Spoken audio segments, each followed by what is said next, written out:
what kind of frameworks or model you used. Pick a non-digital product you like and describe that to me. How do you communicate product vision to the stakeholders vertically and horizontally? Walk me through a product you worked on from the beginning to launch. Have those interviews as mock interviews. You get that practice, and next time it would be definitely better.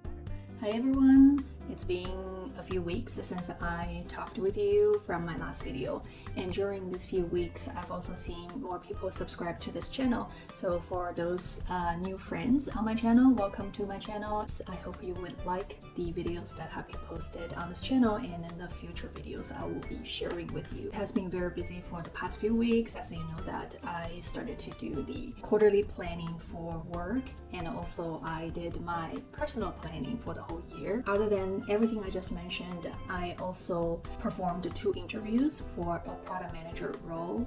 That's why I've been very busy focusing on preparing for the interviews. It was a very motivating and inspiring beginning of the year because I got the invitation to the interview, and that was the first job I have applied for a long time. And I got the chance to talk with the hiring managers. That was very exciting for me. And I hope all the jobs I'm going to apply in the near future would be as successful as this one.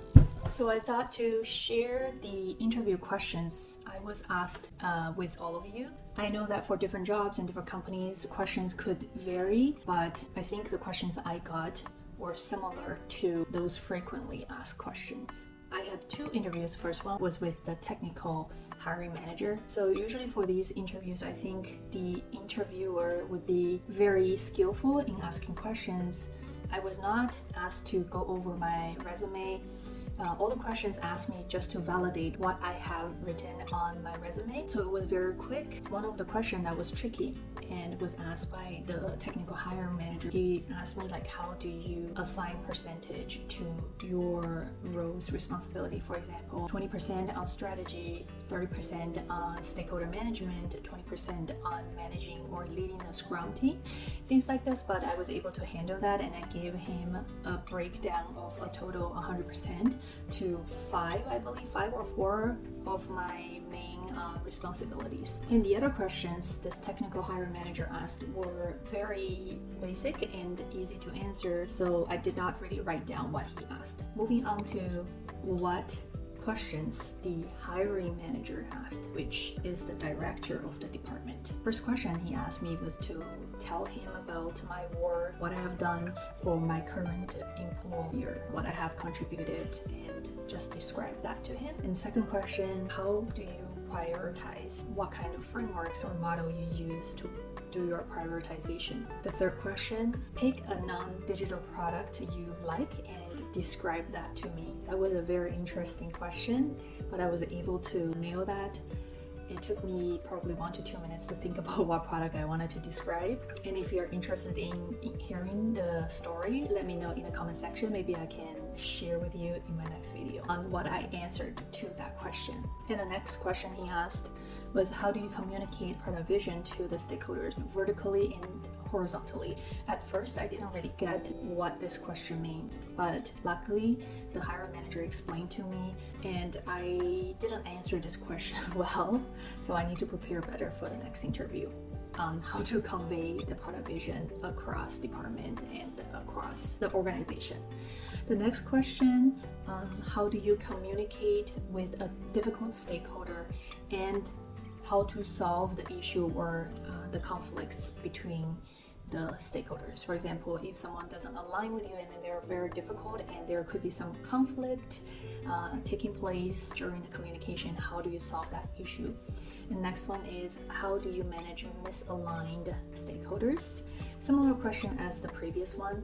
So for this question, I think the goal is to see if this person have the skill to resolve the conflicts between the stakeholders that are both participating in this project. So this is a trickier question, especially for people who don't have this type of experience.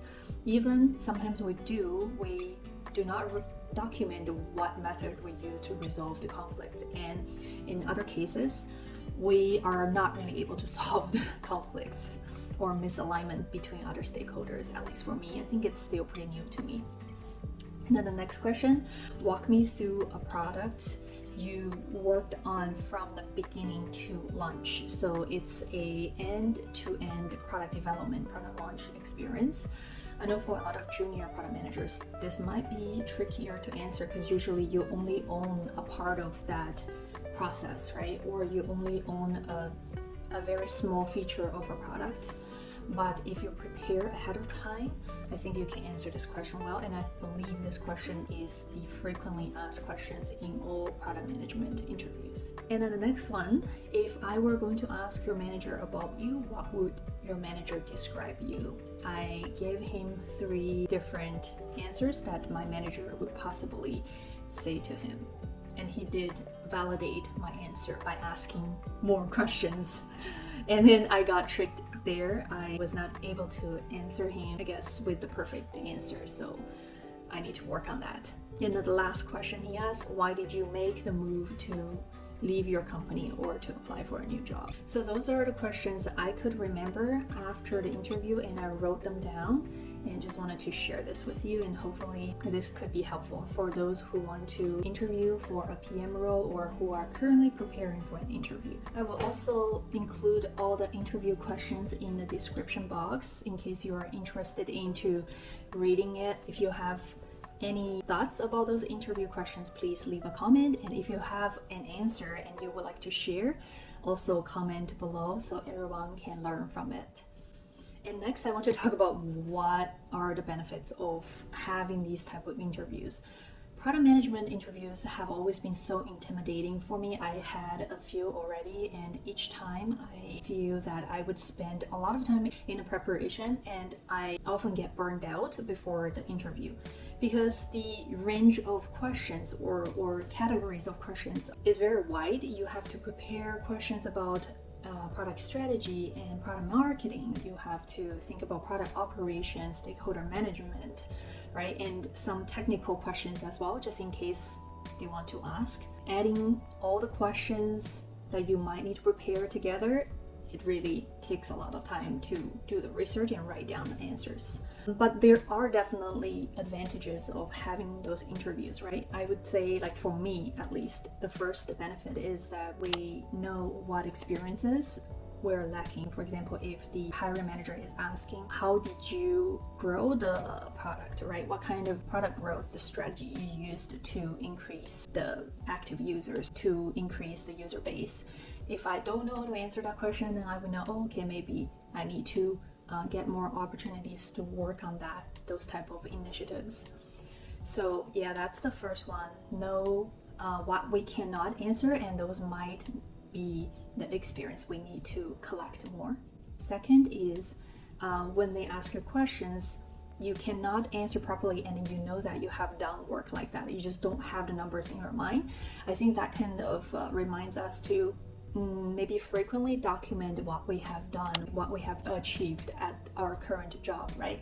Write them down, and in case one day you need to interview for an role and you have this portfolio, let's say it's a portfolio for product manager, and you have numbers to validate the contribution you have made to the company. And then the next benefit is to have those interviews as mock interviews, even though sometimes you fail, but you get that practice, and next time it would be definitely better, right?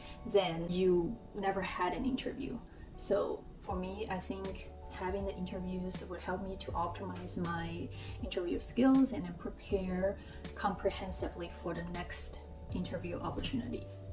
And then the next one is to collect those interview questions. I myself like to write down all the questions that will be asked in the interviews and to treat it as a data collection so that I have an interview question library for me to prepare. So these are the benefits of having those interviews for myself and what I can share with you. I hope this information would be helpful for you to prepare for your next round of interview and also to motivate you in interviewing for product manager roles. And these are everything I want to share with you in today's video. I hope you enjoyed it, and if you find my videos are helpful, please give me a thumbs up. That would be really meaningful for me, and that will help me to grow my channel better, and more people will find my videos. Alright, thank you for watching today's video. I will see you in the next one. Bye!